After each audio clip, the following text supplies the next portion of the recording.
में दहशत की अलामत भत्ताखोरी और गैंगवार का मरकजी किरदार उजैर बलोच, जिसने सियासत से अमली सफर का आगाज किया मगर खतरनाक दहशतगर्द बन गया।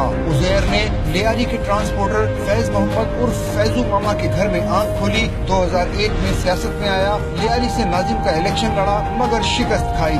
2003 में उजैर की जिंदगी की काया पलटी। गैंगस्टर अरशद पप्पू के हाथों वालिद का कत्ल हुआ तो उजैर ने सियासी जद्दोजहद छोड़ दी और जराइम की दुनिया में कदम रख दिया।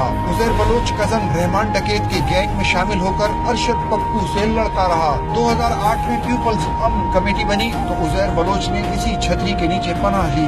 2009 में रहमान डकैत मारा गया तो उजैर बलोच रहमान ग्रुप का मरकजी किरदार बनकर उभरा। गैंगवार का सरबराह मुकर्रर किया गया और पीपल्स अमन कमेटी की कमान भी संभाल ली।